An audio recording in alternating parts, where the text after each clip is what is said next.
안녕하세요, 여러분. 지금 이 늦은 밤, 오절, 아마 새벽이겠죠? 귀찮게 알림창 하나 띄워드려 죄송해요. 근데 오늘 이야기 정말 끝까지 버틸 수 있을지 저도 장담 못하겠습니다. 눈을 반쯤 감고 보다가 이건 아닌데 싶은 장면이 나오면 언제든 정지 버튼 누르셔도 괜찮아요. 그러니까 편해지기 전에 영상이 마음에 드셨다면 좋아요와 구독을 눌러주세요. 물론 제가 하는 걸 진심으로 좋아하신다면요. 그리고 지금 몇 시에 어디서 보고 계신지도 댓글로 살짝 남겨주시면 그쪽으로는 귀신 안 보낼게요. 그날도 평소처럼 텔레비전 소리를 낮춰두고 소파 끝에 앉아 있었어요. 다들 자는 새벽 3시 무렵 익숙한 정막이 집 안을 꽉 채운 시간. 그런데 문득 그 정막의 작은 파문이 일기 시작했어요. 처음엔 냉장고 모터 소린가 싶었죠. 노후 아파트니까 배관도 가끔 끼익거리고 윗집도 나보다 더 늙은 할머니 혼자 사시니까 뭐든 이상할 건 없었어요. 하지만 그 소리는 조금 달랐어요. 규칙적이면서도 억눌린 듯 했고 아주 조용히 정확하게 반복됐어요. 끼, 끼, 끼. 마치 오래된 의자를 누군가 아주 천천히 움직이는 것 같았어요. 그것도 의자에 앉은 상태로. 이상하게 느껴진 건 그 소리가 분명 내 아들 부부방 쪽에서 들린다는 거였어요. 처음엔 헛것 들었겠거니 이 나이에 잠기가 밝아지는 건 흔한 일이라며 넘기려 했죠. 근데 다음날 아침 아래층 사는 경자 아주머니가 주방에서 김치통 들고 올라오더니 조심스럽게 그러는 거예요. 정자씬에서 새벽에 뭔가 끽끽 소리 안 나? 네? 우리 집은 아무 소리도 안 나요. 왜요? 그냥 이상해서 매일 같은 시간에 들려서 말이야. 의자 끄는 소리 같은데. 진짜 난감하더라고요. 며느리가 필라테스 강사고 방에 운동기구 하나쯤 있을 수도 있잖아요. 근데 새벽 3시에 운동을 한다고요? 게다가 그날 이후로 저는 도무지 잠이 오질 않았습니다. 귀를 막아도 들리는 듯한 소리, 아니 어쩌면 귀를 막았기 때문에 더 명확하게 느껴지는 그 리듬. 그렇게 조용하고 평화롭기만 하던 내 집이 점점 낯선 공간처럼 느껴지기 시작했어요. 노년의 지혜랄까요? 이상한 일이 반복되면 우연이 아니라고들 하잖아요. 전 그 말이 이토록 현실이 될 줄 몰랐습니다. 그리고 그날 밤 저는 또다시 새벽 3시에 문턱에서 귀를 기울이고 말았어요. 요즘 새벽에 소리 들리는 분 혹시 계세요? 댓글에 남겨주세요. 과학자들도 서브오디터리 음향 환각이라는 현상으로 설명하곤 하지만 저는 그게 꼭 환각만은 아니라고 생각합니다. 하루는 며느리 주희가 제게 물었어요. 어머니, 혹시 저희 집에서 불편하신 건 없으세요? 나는 반사적으로 웃으며 대답했죠. 아니야, 주희야. 난 그냥 여기가 좋아. 네가 해준 반찬도 맛있고. 하지만 속으로는 글쎄요. 말 못하는 답답함이 한 자락씩 골마가고 있었어요. 처음 아들 성우가 함께 살자고 했을 땐 외롭던 마음 한구석이 따뜻하게 녹았어요. 남편 없이 몇 년을 혼자 지내다 보니 사람 목소리만 들어도 감사하더라고요. 성우는 고등학교 역사 교사답게 단정했고 조용했지만 책임감 강한 아이였죠. 며느리 박주희는 처음엔 내가 천사 같네 싶었어요. 항상 정중하고 온화했어요. 저한테도 어머니 하며 늘 웃었죠. 그렇게 세 사람이 한 집에서 살아간 지 어느덧 2년. 그런데 이상하게도 시간이 지날수록 나는 점점 가구처럼 되어갔어요. 집에 있는데도 없는 사람. 밥 차리고 빨래 개고 소파에 앉아 텔레비전만 보는 존재. 무슨 일이 있어도 말 한마디, 질문 한마디 없이 지나가는 하루. 주인은 늘 똑같은 웃음을 지었어요. 어양 요리할 땐 제 손을 못 대게 했고 빨래도 자기가 먼저 개키더라고요. 어머니 쉬세요 라는 말이 그리도 다정한데 이상하게 마음에 찬바람이 도는 느낌이 있었어요. 정작 나를 대화에 포함시키진 않았죠.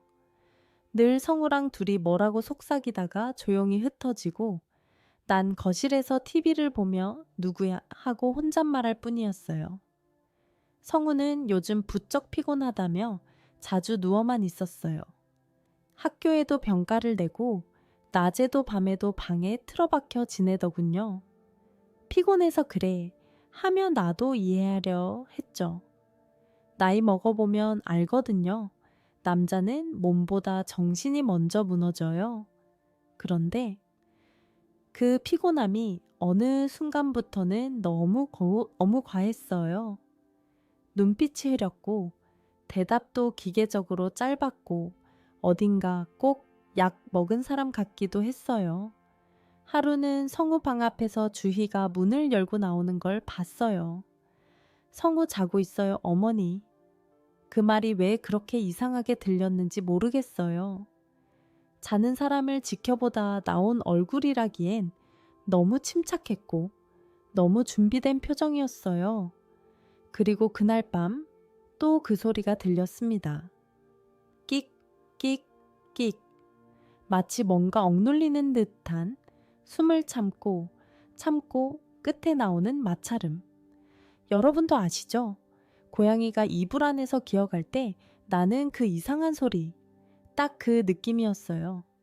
심리학에선 이걸 이에 죽어 내 타인 감지 현상이라고 하더군요.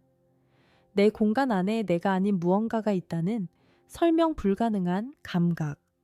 문제는 이건 감각이 아니라 실제였다는 거죠. 새벽이 반복될수록 내 귀는 점점 민감해졌어요. 잠결에라도 그 시간이 되면 자동으로 눈이 떠졌고 방 안 공기는 늘 약간의 습기와 긴장감으로 무거워졌죠. 그 소리는 변함없이 찾아왔어요. 끼, 끼. 의자 같기도 하고 문이 아주 천천히 닫히는 소리 같기도 했어요. 그런데 문은 닫히는 순간 한 번만 소리를 내죠. 이건 마치 누군가가 반복적으로 리듬을 두고 뭔가를 누르고 있는 느낌이었어요. 그 날도 마찬가지였어요. 무의식적으로 핸드폰을 확인하니 3시 02분. 저는 소파에 그대로 누운 채로 거실 천장에 달린 CCTV를 떠올렸어요. 이 집에 처음 설치할 때만 해도 노인 대상 범죄 예방이라며 성구가 추천했죠. 멀리 외출했을 때 걱정 덜고 싶어서 설치했는데 정작 집안에서 그게 날 감시하는 눈처럼 느껴질 줄은 몰랐어요. 처음 CCTV 알림을 봤을 때는 그냥 넘기려 했죠. 부부 사이에 뭔 일 있든 내가 뭘 본들 예의는 아니지 싶었거든요. 근데 이상하게 그날은 알림창을 그냥 못 넘기겠더라고요. 몇 번이나 손가락이 열기 버튼 위에서 머뭇거렸고 결국엔 열어봤어요. 화면은 저고해선 모드로 어둡고 흐릿했어요. 그래도 뭐가 움직이는지는 보였죠. 부부방 문틈 사이로 2개의 실루엣이 있었습니다. 하나는 침대에 누운 사람, 그리고 다른 하나는 그 위에서 뭔가를 하고 있었어요. 내가 뭘 본 거야? 민망함이 얼굴에 올라왔죠. 그럴 수도 있는 거잖아요. 젊은 부부고. 근데 뭐랄까요? 침대에 누운 사람, 그러니까 아들 성우는 단 한 번도 움직이지 않았어요. 보통 그런 상황이라면 둘 다 움직이지 않나요? 주위의 실루엣은 뭔가를 계속 누르고 있었어요. 팔 같은 게 얼굴 쪽으로 향해 있었고 그 자세가 너무 이상했어요. 다른 말로 설명이 안 돼요. 마치 의사들이 CPR 할 때 팔을 구부리지 않고 힘을 주는 그 자세 아시죠? 정확히 그 각도였어요. 그 순간 머릿속이 복잡해졌어요. 이건 내가 생각한 그거랑은 다르다. CCTV를 껐지만 그 이미지가 눈앞에 아른거렸어요. 소리가 이어지듯 영상도 귀에 남더라고요. 다음 날 아침 성우 얼굴을 유심히 살폈어요. 푸석하고 혈색도 안 좋았고. 성우야, 괜찮니? 얼굴이 왜 이리 허였냐? 괜찮아, 엄마. 그냥 좀 피곤해서 그래. 옆에 있던 주희가 대신 웃으며 말했어요. 요즘 날씨 탓인가 봐요. 잠을 잘 못 자더라고요. 근데 이상하죠? 새벽에 잠 못 자는 사람이 그 시간에 그런 걸 한다고요? 심리학자 칼 로젠버그는 행동과 무기력의 역설이라는 개념을 말한 적이 있어요. 몸이 망가져가는 와중에도 어떤 사람은 정해진 행동을 반복하며 정상인 척 살아간다는 거죠. 성구가 딱 그랬어요. 점점 부서지는 얼굴로 매일 똑같은 괜찮아만 되풀이하는 사람. 그리고 저는 그날부터 매일 새벽 3시를 기다리게 되었습니다. 자꾸 더 알고 싶어졌거든요. 진짜 대체 뭐가 일어나고 있는 건지를. 그날 밤도 알림은 정직하게 3시 10분을 알렸어요. 거실 조명을 켜지 않고 그대로 핸드폰을 들었습니다. 이제는 두려움보다 확인하고 싶은 욕망이 컸어요. 화면은 어두웠지만 익숙했어요. 문, 침대, 움직임. 그런데 이번엔 뭔가 좀 더 뚜렷했어요. 주희가 손을 성우 얼굴 쪽에 갖다 대고 있었어요. 손바닥으로 얼굴을 누르는 듯한 동작. 순간 나는 본능적으로 화면을 꺼버렸어요. 이건 사생활을 넘어서 무례한 짓이다. 그러나 마음 한구석이 자꾸 비명을 질렀어요. 저건 그냥 잠든 얼굴이 아니야. 영상 속 성우는 전혀 미동이 없었어요. 그냥 숨을 안 쉬는 것 같은 마네킹처럼 보였어요. 그리고 주희는 얼굴을 보며 말없이 입을 움직이고 있었어요. 소리는 들리지 않지만 그건 분명 어떤 다짐 같았어요. 다음 날 아침 나는 괜히 밥상에서 큰 소리를 쳤어요. 아니, 내가 그 국 그릇은 옆에 두지 말랬잖니. 죄송해요, 어머니. 제가 깜빡했네요. 주희는 평온하게 웃었지만 그때 문득 그녀가 CCTV를 의식하고 있는 듯한 눈빛을 느꼈어요. 이건 착각이었을까요? 아니면 예민한 내 촉이 알려주는 신호였을까요? 그날 이후 CCTV 영상은 이상하게 저장되지 않기 시작했어요. 분명히 설정상 자동 삭제는 7 후인데 전날 찍힌 영상이 사라지는 일이 반복됐죠. 나는 주희에게 넌지시 물어봤어요. 저기 주희야, CCTV 영상이 자꾸 없어져. 혹시 뭐 건드렸니? 아니요, 어머니. 그런 적 없는데요. 아마 저장 용량이 부족한가 봐요. 제가 다시 확인해 볼게요. 말투는 자연스러웠지만 그 말엔 뭔가 납작하게 눌린 감정이 있었어요. 그녀는 거짓말을 너무나도 자연스럽게 했고 나는 진실을 너무 늦게 의심했어요. 심리학에서 말하는 비정상적 안정감의 오류, 그 개념이 떠올랐습니다. 모든 게 너무 매끄럽게 돌아갈 땐 그 안에 뭔가 숨겨진 게 있다는 의미죠. 우리 집은 늘 조용했고 며느리는 늘 온화했어요. 하지만 그 조용함과 온화함은 사실상 공포였어요. 그날 오후 나는 성구와 단둘이 이야기하려 했지만 주인은 그림자처럼 따라다녔고 성구는 아무 말도 하지 않았어요. 어머니, 제가 성구 데리고 병원도 가고 약도 다 챙기고 있어요. 걱정 마세요. 걱정하지 말라니. 걱정을 멈출 이유가 하나도 없었어요. 그러다 나는 우연히 성우 팔에 난 주사 자국들을 보게 됐죠. 성우야, 이거 뭐야? 너 병원에서 맞았어? 글쎄요. 기억이 잘 안 나요. 그때 주희가 옆에서 조용히 끼어들었어요. 요즘 잠을 못 자서 수면 주사 맞은 거예요. 제가 병원에 데려갔어요. 아무리 봐도 이상했어요. 왜 잠 못 자는 사람 팔에서 수면 주사 자국이 그렇게 많을까요? 그것도 매일 같은 위치에? 기묘한 사실 하나 알려드릴까요? 지속적 수면 유도 주사는 일반 병원에선 그렇게 자주 맞추지 않아요. 그건 정신과에서 환자를 억제하거나 조절할 때나 쓰는 방법입니다. 그 순간 깨달았어요. 내 아들은 점점 통제당하고 있었던 거예요. 사랑이라는 이름으로 말이죠. 며칠간 더 지켜본 결과 나는 주희의 행동에서 일종의 기시감을 느꼈어요. 그녀는 언제나 같은 동작을 했고 놀랍도록 정확했어요. 부엌에서 칼을 잡는 법, 야채를 썰 때 손목 각도, 조리도구를 놓는 위치까지 모두 기계처럼 정돈돼 있었어요. 처음엔 깔끔한 사람인가 했죠. 그런 사람 많잖아요. 집안일에도 루틴이 있고 자기만의 방식이 있는 사람. 하지만 이건 달랐어요. 정확히 7시에 일어나 세수하고 세탁기를 돌리고 8시 13분에 밥솥을 열고 수건은 흰색부터 접어요. 빨래는 반드시 속옷부터, 그리고 양말로 끝나요. 날마다, 예외 없이. 여러분 혹시 아시나요? 심리학에서 이걸 컴펄시브 루틴이라 불러요. 강박성 반복 행동. 반복이 반복을 부르고 결국 인간성의 한 귀퉁이를 잠식해요.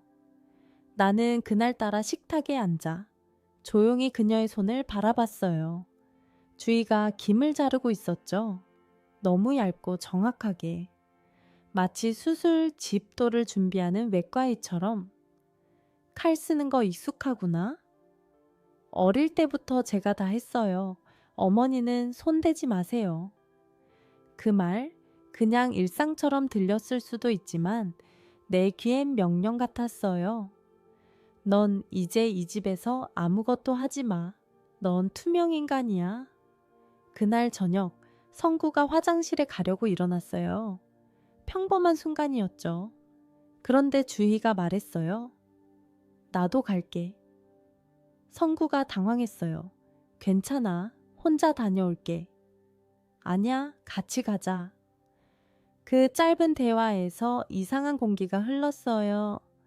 부부 사이에야 가까운 게 좋다지만 굳이 같이 가야 할 필요가 있을까요? 주인은 성우가 혼자 있는 시간을 허락하지 않는 사람이었어요. 그건 사랑이 아니라 통제, 감시였어요. 그날 새벽 CCTV 알림이 울렸어요. 이번엔 더 빠르게 핸드폰을 들었어요. 그리고 영상 속에서 나는 명백한 행위를 목격했어요. 주희가 성우의 얼굴을 누르고 있었고 성우는 전혀 움직이지 않았어요. 숨도 미동도 없었어요. 그건 정상적인 부부관계가 아니었어요. 도저히 어떤 사랑의 형태로도 포장할 수 없는 장면이었죠. CCTV 영상을 다시 보려 했지만 이번엔 파일 자체가 사라졌어요. 삭제 시간은 아직 며칠 남았는데 말이에요. 전 아무것도 설정을 건드린 적이 없었고 시스템도 그럴 리 없다고 말했죠.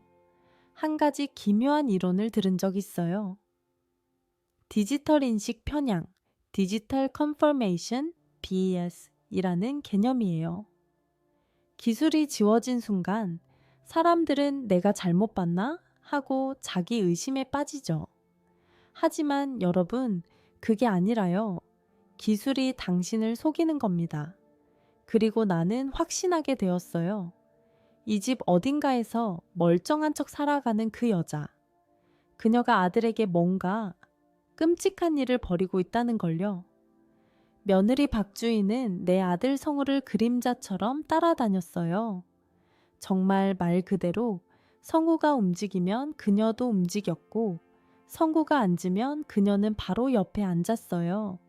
화장실도 주방도 심지어 베란다 창가에 서 있을 때도 그녀는 그 옆에 있었죠. 사람은요, 아무리 사랑해도 일정한 거리를 필요로 해요. 그걸 정서적 간극이라고 하죠. 심리학자 허리 레브레스트는 지나친 밀착은 정서적 숨막힘을 유발한다고 말했어요. 근데 이건 숨막힘 정도가 아니라 거의 연금이었어요. 그날은 주말이었어요. 성우가 오랜만에 책장을 꺼내어 앉았어요. 나는 조용히 말했죠. 성우야, 나랑 잠깐 산책 갈래? 그런데 주희가 끼어들며 말했어요. 어머니, 오늘 햇빛이 너무 강해요. 성우는 좀 쉬는 게 좋겠어요. 나는 순간 무언가를 차단당한 느낌을 받았어요. 말 한마디에도 그녀는 전혀 빈틈을 주지 않았어요. 심지어 성우가 혼잣말로 잠깐 혼자 있고 싶다 라고 했을 때도 주인은 조용히 그 말을 덮었죠. 혼자 있으면 더 생각 많아져. 그냥 나랑 있어. 그 순간 나는 깨달았어요. 그녀는 성우를 보호하는 게 아니라 감금하고 있었어요. 보이지 않는 벽, 감정의 족쇄 같은 걸로요. 밤마다 성구가 잠든 뒤 방에서 나오는 주희의 걸음은 늘 일정했어요. 천천히 부엌 쪽으로 가서 물을 마시고 가끔 냉장고를 열었다 닫았어요. 그런데 문득 내가 베란다 창문으로 주희를 내려다 봤을 때 그녀는 정면을 바라보며 서 있었어요. 정확하게 내가 서 있는 방향으로 아무 말도 없이. 그 눈빛을 지금도 잊지 못해요. 그건 사람의 눈이 아니었어요. 감정도 없고 망설임도 없는 눈. 오로지 확신만 있는 눈. 사실 예전부터 느꼈어요. 이 집에서 내가 무언가를 알게 되는 순간 그게 들킨 것 같은 기분이 자꾸 들었거든요. CCTV 영상이 사라졌던 것도, 대화를 차단하는 것도 모두 내가 무엇을 알아채지 못하게 하려는 것처럼 보였어요. 그래서 나는 결심했어요. 더 이상 멀리서 지켜만 보지 않기로요. 성구에게 직접 아무리 작게라도 말을 걸어보기로. 그날 밤 나는 아들의 방 앞에서 기다렸어요. 주인은 장 보러 나간다고 했고 나는 그 짧은 틈을 놓치지 않았죠. 문을 열었을 때 성우는 침대에 누워 있었어요. 빛도 없이 멍한 눈으로 천장을 보고 있었죠. 성우야, 엄마야, 잠깐 이야기하자. 성우는 천천히 눈을 깜빡였어요. 마치 나를 인식하는데 몇 초가 걸리는 사람처럼요. 괜찮아. 그냥 좀 피곤해서? 그 말은 이제 너무 익숙했어요. 문제는 그 말조차도 그녀에게 배운 것처럼 느껴졌다는 거예요. 한 가지 충격적인 사실을 여러분께 알려드릴까요?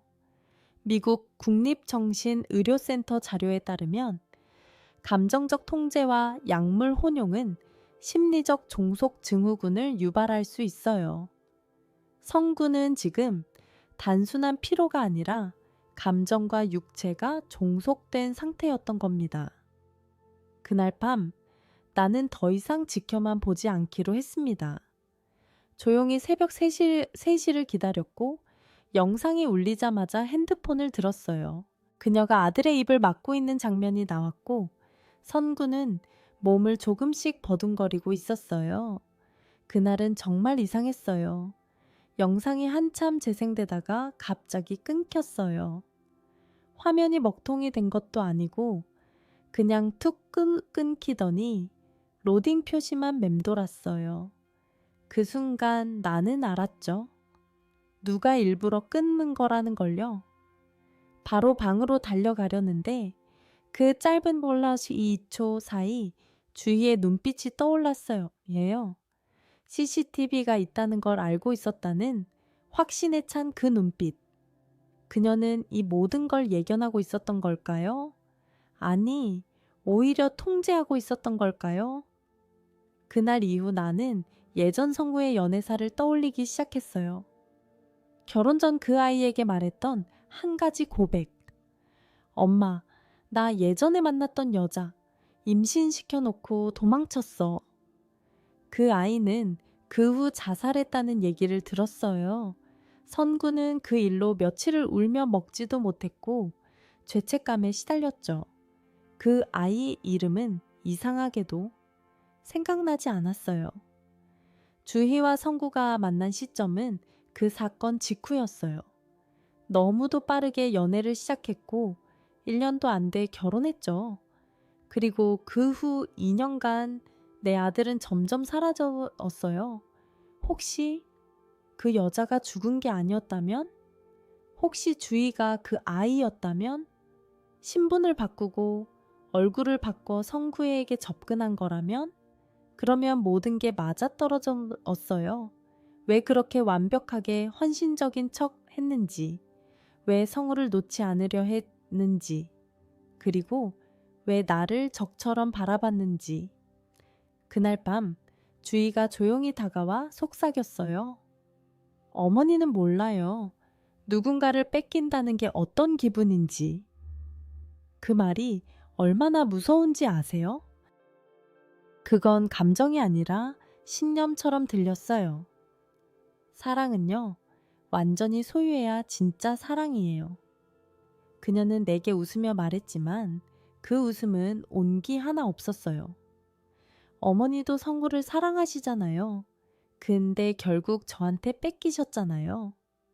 나는 할 말을 잃었어요.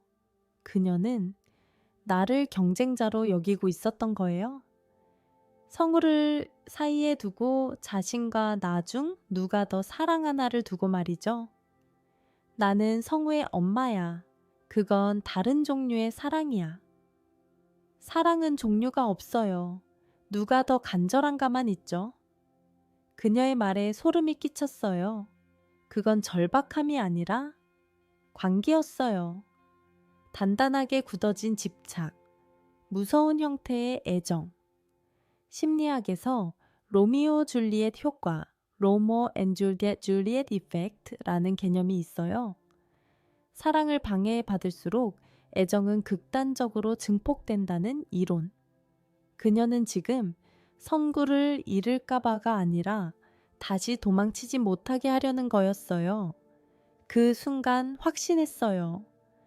주인은 단순히 병적인 아내가 아니었어요. 그녀는 성우에게 복수하고 있었던 거예요. 천천히, 매일 조금씩 사랑이라는 이름으로 말이죠. 그날 밤 나는 다시 영상을 켰어요. 거실 조명도 켜지 않았고 핸드폰 밝기도 최저로 낮췄죠. 손끝은 떨렸지만 눈은 또렷했어요. 그리고 그 화면 속에서 주인은 성우의 얼굴에 무언가를 대고 있었어요. 작은 천 조각이었어요. 처음에는 그냥 닦아주는 건가 했어요. 하지만 성우는 고개조차 움직이지 않았고 그 천이 입을 막고 있다는 걸 눈치채는데 오래 걸리지 않았죠. 성우의 몸은 천천히 아주 조금씩만 움직였고 주인은 더 깊이 눌렀어요. 그 모습은 설명이 불가능할 만큼 차분했어요. 그건 사랑의 손길이 아니었어요. 그건 완전히 다른 파괴의 손짓이었어요. 안 돼. 나는 혼잣말을 내뱉었고 핸드폰을 떨구다시피 방을 뛰쳐나왔어요. 다리가 후들거렸고 심장이 입 밖으로 튀어나올 것 같았어요. 문을 열기 위해 손잡이를 돌리는데 그때 CCTV가 끊겼어요. 그녀는 알고 있었어요. 내가 지켜보고 있었다는 걸요. 심리학 개념 중에 이런 게 있어요. 행동 감시 인식, Behavioral Surveillance Awareness. 자신이 감시당하고 있다는 걸 인지한 순간 사람의 행동이 확 바뀐다는 이론이에요. 그런데 주인은 반대였어요. 그녀는 오히려 더 담담하고 더 태연했어요. 그건 자신이 이 게임의 승자라는 걸 믿는 사람의 표정이었어요. 어머니, 방해하지 마세요. 그녀는 조용히 말했지만 그 말은 벽처럼 단단하게 나를 밀어냈어요. 미쳤니? 지금 뭐 하는 거야? 성구를 죽이려는 거야? 죽이는 게 아니에요. 완전히 내 것으로 만드는 거예요. 그녀는 말했어요. 성구가 날 떠나려 했어요.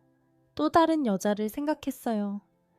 그 말 속에서 나는 깨달았어요. 그 다른 여자가 바로 나였다는 걸요. 성우는 어머니만 생각해요. 아무리 내가 있어도 결국 마음은 어머니한테 있어요.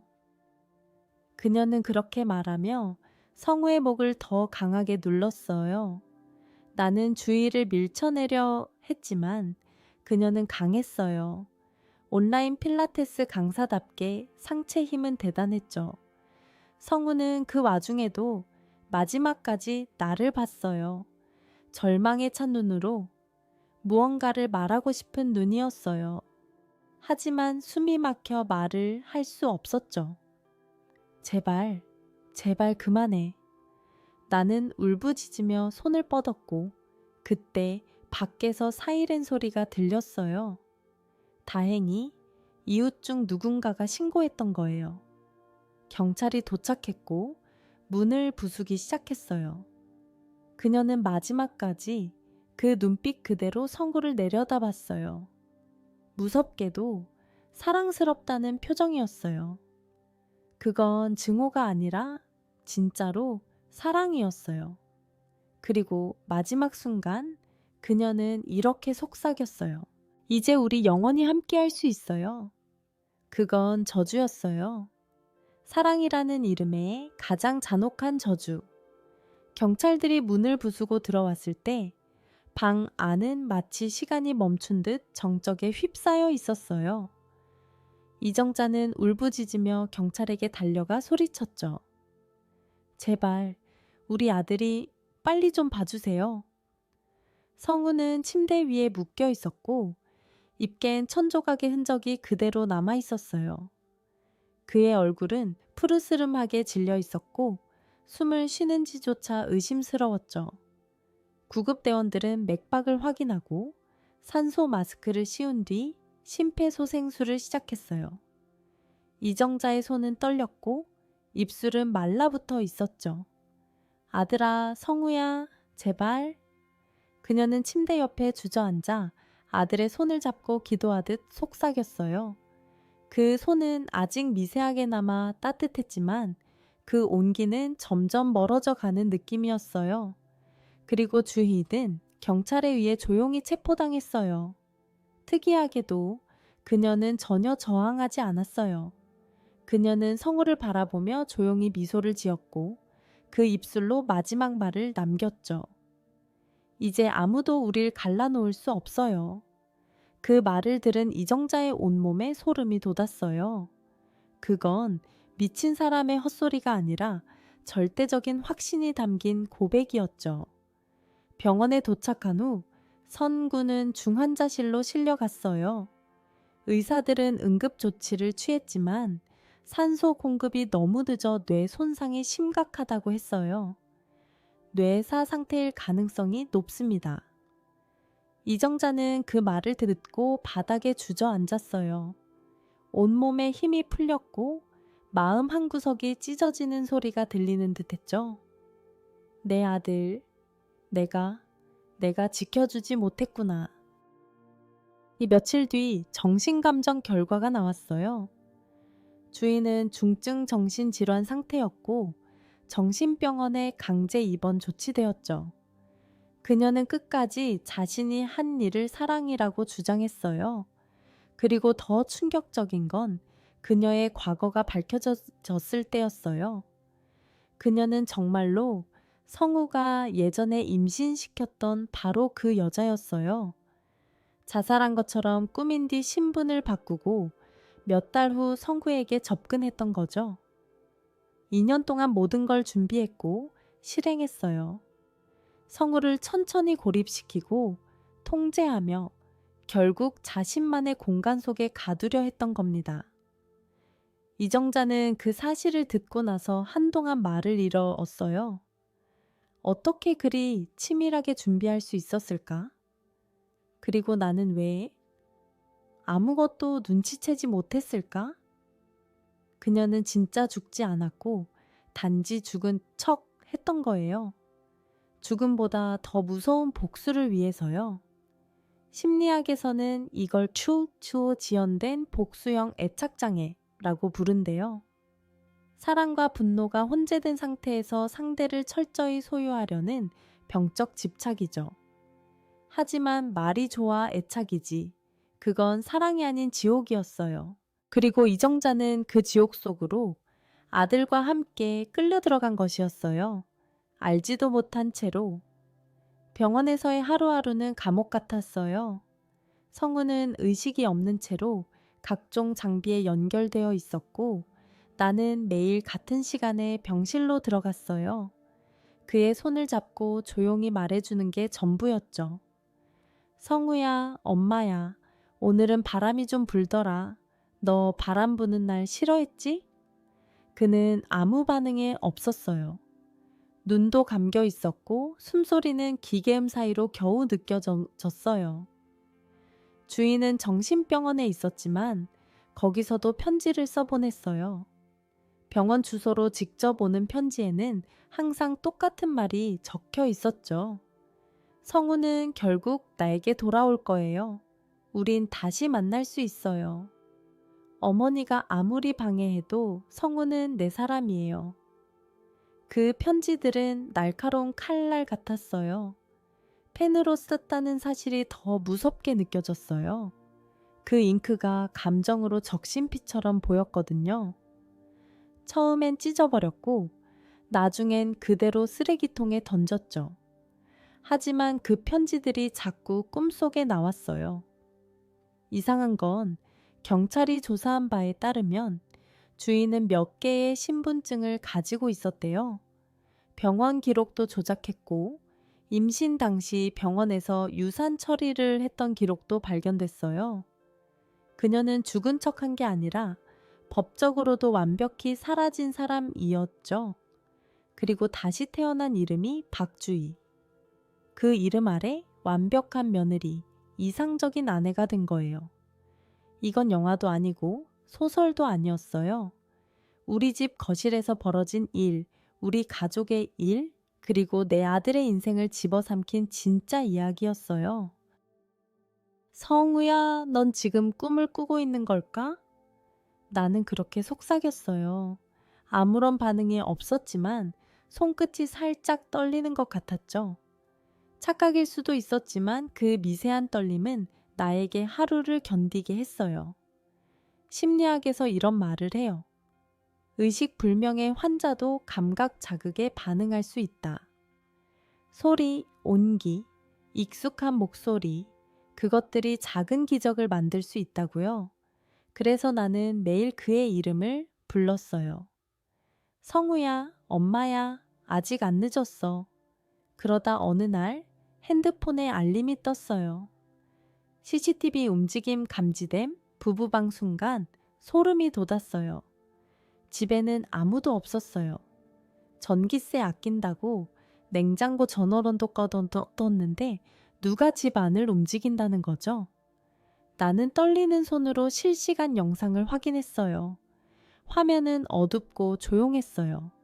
하지만 그 어둠 속에서 아주 천천히 누군가가 문 앞에 서 있었어요.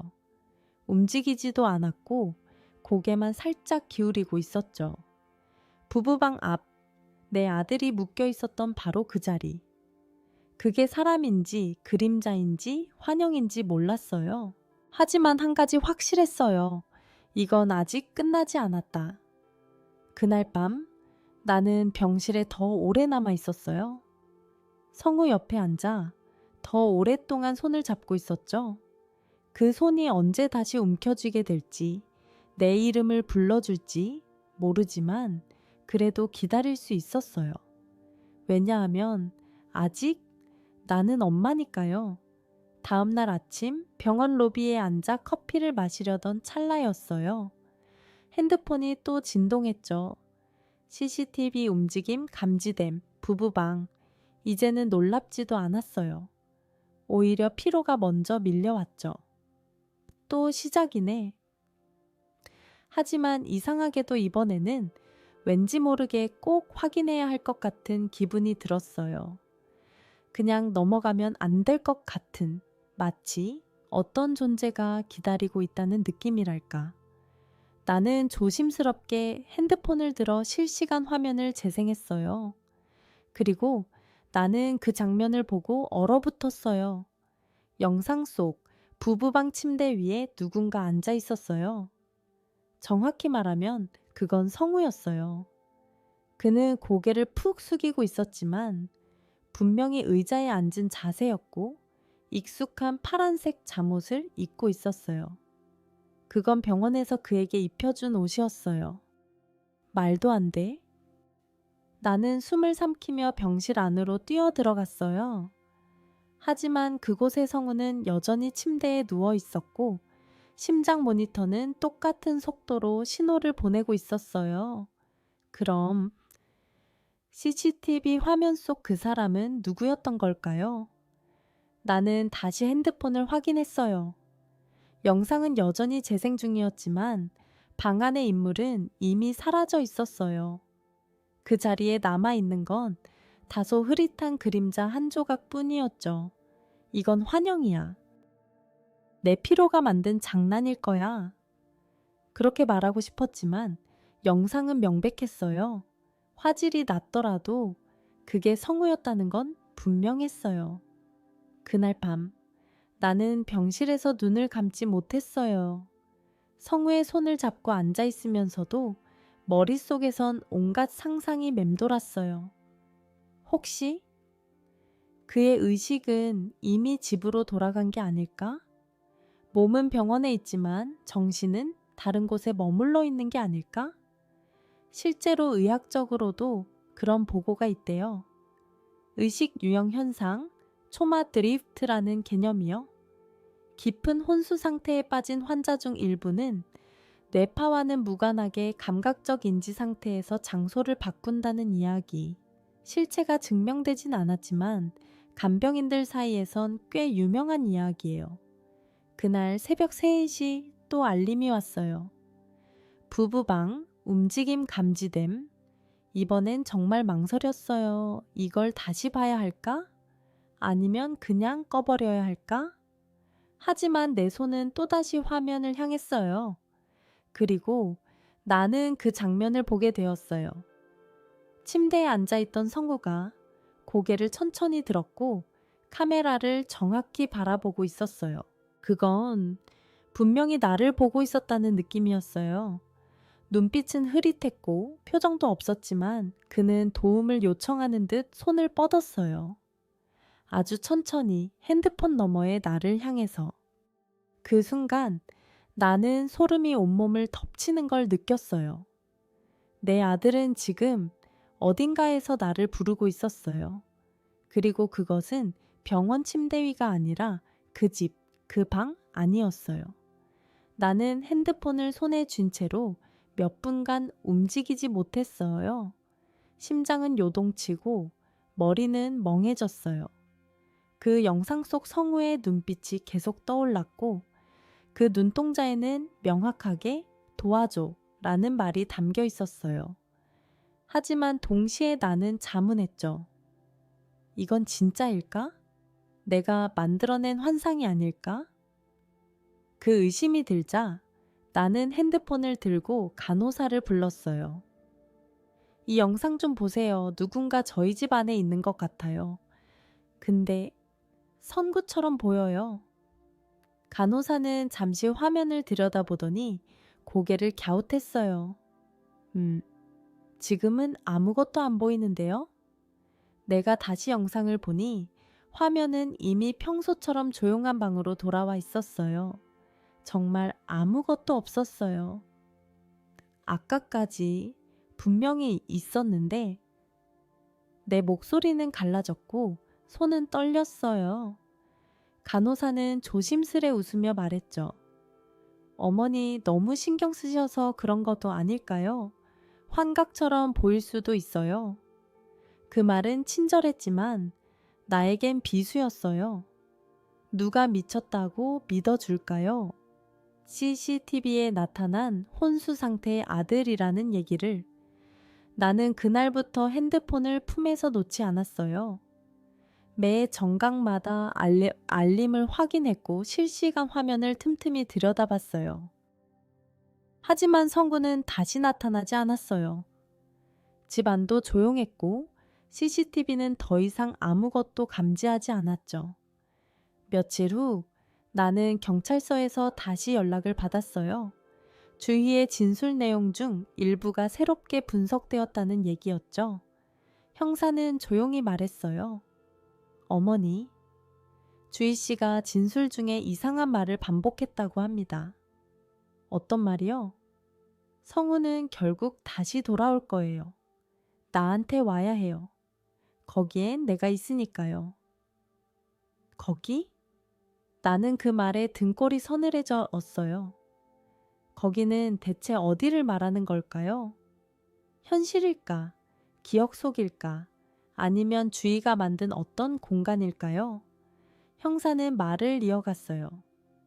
사실 박주희는 몇 번이나 정신병원에서 탈출 시도를 했습니다. 가장 최근에는 창문 틈을 뜯었고요. 그 말에 나는 자리에서 얼어붙었어요. 그럼 지금도 위험한 거예요? 현재는 철저하게 격리 중입니다. 걱정하지 마세요. 걱정하지 말라고요. 하지만 이미 그녀는 우리 안에 침투해 있었어요. 그녀의 그림자는 아직도 집 안 어딘가를 떠돌고 있었고 그 그림자가 성우의 의식에 들러붙은 느낌이었어요. 나는 그날 밤 집으로 가기로 결심했어요. 병실을 나와 택시에 올라탔고 낡은 아파트의 복도에 도착했을 때 그 특유의 싸늘한 공기가 폐 깊숙이 들어왔어요. 문을 열고 들어가자 익숙한 먼지 냄새와 함께 정확히 3시를 알리는 핸드폰 알림이 떴어요. 나는 소파에 앉아 부부방을 가만히 바라봤어요. 문틈으로 바람 하나 스며들지 않았고 모든 건 기묘할 정도로 조용했어요. 하지만 그 정적이 이상하게도 나를 더 불안하게 만들었죠. 집은 변함없이 그대로였어요. 부엌엔 며칠 전 식기들이 말라붙은 차에 남아 있었고 거실 소파는 내가 마지막으로 떠난 그 모습 그대로였죠. 그런데 모든 게 이상할 정도로 정리정돈돼 있었어요.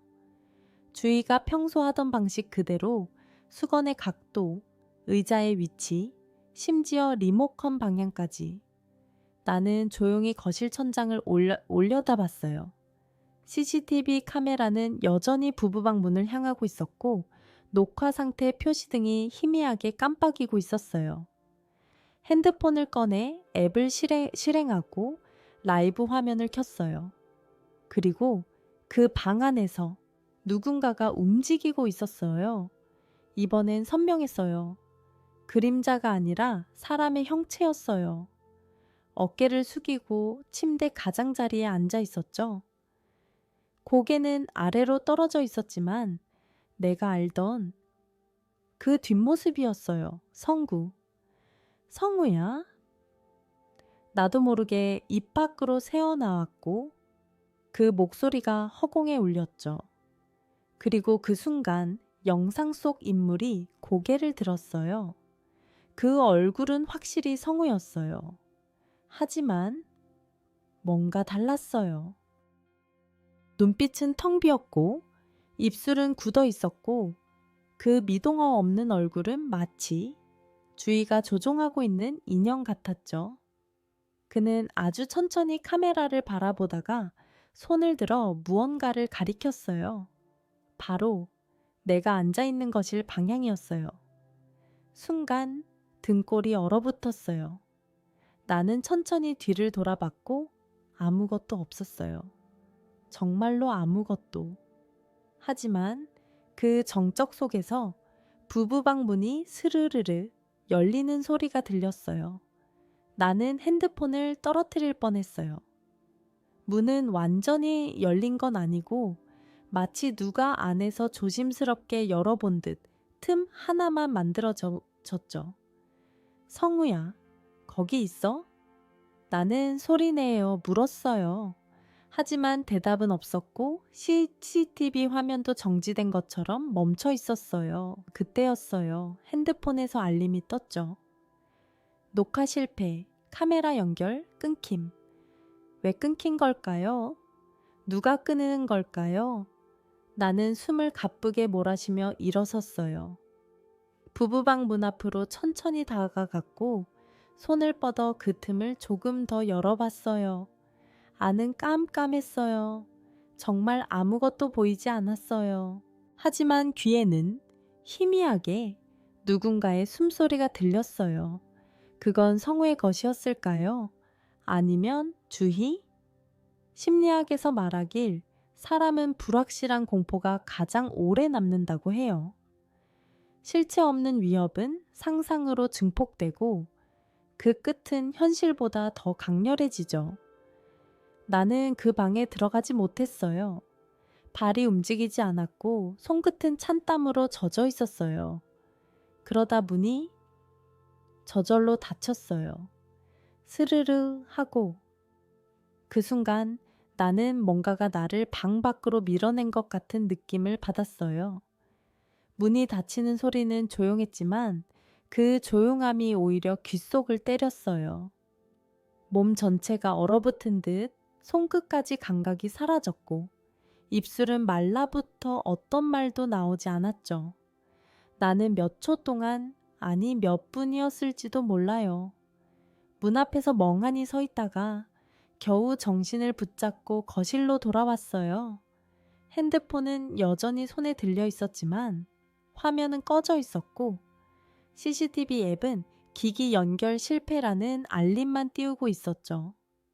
무슨 일이 있었던 걸까요? 혹시 누가 아니면 무엇이 연결을 끊는 걸까요? 그 순간 머릿속을 스친 생각은 하나였어요. 주희가 아직 여기에 있다. 정확히 말하면 그녀의 의식이 주희는 정신병원에 있고 움직일 수 없는 상태일 거예요. 하지만 CCTV 화면 속 그 기묘한 성구, 움직임 없는 얼굴과 무언가에 휘감긴 듯한 눈빛, 그건 단순한 혼수 상태가 아니었어요. 마치 누군가의 의지가 그를 통제하고 있는 것처럼. 심리학에는 의식 투사 현상, Consciousness Projection이라는 가설이 있어요. 인격장애를 가진 사람이 타인의 행동과 사고에 영향을 미치는 착각을 하다가 일부는 실제로 타인의 결정과 감정에 강한 영향을 주기도 한다는 거예요. 이론일 뿐이지만 나는 그날 그 이론이 현실이 될 수도 있겠다는 생각이 들었어요. 왜냐하면 그날 밤 이후로 나는 성우의 목소리를 듣기 시작했거든요. 말도 안 되는 얘기지만 분명히 들렸어요. 엄마? 어둠 속에서 어딘가에서 부르는 낮은 목소리. 내 귀에 직접 속삭이는 것 같았어요. TV도 꺼져 있었고 주변엔 아무도 없었는데 말이에요. 나는 문득 깨달았어요. 지금 내가 서 있는 이 집은 더 이상 현실의 공간이 아니라고요. 주희가 남긴 감정들, 집착들, 그리고 성우의 흔적들이 이 공간을 바꾸어 놓은 거예요. 그렇다면 성우의 의식은 이 집에 갇힌 걸까? 몸은 병원에 있지만 그의 정신은 여전히 이 방, 이 침대, 이 공기 안에 남아있는 걸까? 나는 거실 소파에 주저앉아 손에 힘을 풀었어요. 핸드폰은 바닥으로 떨어졌고 이마에는 식은땀이 맺혔죠. 바로 그때 또다시 알림이 떴어요.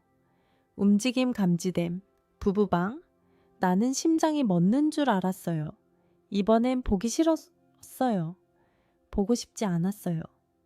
하지만 나는 결국 화면을 열었죠. 그리고 그곳엔 성우가 앉아 있었어요. 하지만 이번엔 뭔가 달랐어요. 그의 손엔 무언가가 들려 있었고 눈은 정면을 또렷하게 바라보고 있었어요. 그리고 입술이 아주 천천히 움직였죠. 도와줘. 이건 단순한 반복이 아니었어요. 이건 신호였어요. 성우가 진짜로 깨어나고 있다는 마지막 요청이었어요. 나는 더 이상 머뭇거리지 않았어요. 바로 병원으로 향했죠. 택시에 올라타자마자 기사님께 목적지를 말하며 목소리가 떨렸어요. 아무 병원? 아니요. 중앙대병원이요. 중환자실 있는 곳이요. 심장이 조이는 듯했고 가슴 한복판에서 열이 끓어올랐어요. 핸드폰은 여전히 손에 쥐고 있었고 화면 속 성우는 더는 나타나지 않았지만 그 마지막 한마디가 내 귓가에서 떠나질 않았어요. 도와줘. 병원에 도착했을 때 나는 엘리베이터를 기다릴 수가 없어 계단을 뛰어 올랐어요. 중환자실 앞 복도를 달리다시피 지나 익숙한 병실 문을 열었죠. 그리고 멈췄어요. 성구가 눈을 뜨고 있었어요. 희미하게 떠있는 눈동자, 천천히 움직이는 눈꺼풀, 그리고 마치 고개를 돌리려는 듯한 조그만 경련. 내가 병실에 들어선 순간 그 눈이 나를 정확히 바라봤어요. 오랜 세월의 피로가 스며든 듯한 눈빛, 그 안에는 수많은 말들이 얽혀 있었죠. 성우야, 엄마야, 나 왔어. 나는 조용히 그의 손을 잡았어요. 그러자 성우의 손가락이 아주 약하게, 정말 미세하게 내 손을 쥐었어요. 그 순간 눈물이 뺨을 타고 흘러내렸어요. 됐어. 이제 됐어. 넌 돌아온 거야. 네가? 너 자신으로. 의사들은 놀라움을 감추지 못했어요. 기적입니다. 자발적 반응이 나타났어요. 심폐 기능도 안정적이고요. 그 말들이 들려오면서도 나는 오직 성우만 바라봤어요. 그 아이는 나를 떠난 적이 없었어요. 단지 돌아오는 길이 너무 멀고 험했을 뿐. 그날 밤 나는 병실 소파에 몸을 웅크리고 앉아 있었어요. 눈을 감아도 성우의 눈빛이 떠올랐죠. 그리고 핸드폰에 마지막으로 들어온 알림을 다시 확인했어요. 움직임 감지, 부부방, 03초 생오일. 하지만 이번엔 영상이 없었어요. 녹화 파일이 남지 않았던 거죠. 마지막 그 장면은 어쩌면 현실이 아니라 성구가 나에게 전송한 신호였을지도 몰라요. 이제 나는 그걸 믿기로 했어요. 믿음 없는 사람에겐 보이지 않는 것들이 믿는 이들에겐 손을 내밀 테니까요. 심리학자 윌리엄 제임스는 이렇게 말했죠. 의식은 장소가 아니라 방향이다. 성우의 의식은 집 안에 남아 있었고 이제 그가 돌아올 방향을 찾은 거예요. 그 방향은 나였어요. 엄마였어요. 그리고 그 순간부터 그 어떤 알림도 다시 울리지 않았어요. 이 이야기는 어두운 집착의 그늘 속에서 한 사람의 의식이 얼마나 멀리 떠날 수 있는지를 보여줍니다. 그러나 가장 깊은 어둠 속에서도 진심 어린 연결은 길을 밝힐 수 있다는 희망의 증거이기도 하죠. 눈을 감고 들어보세요. 혹시 누군가가 당신을 부르고 있을지 몰라요.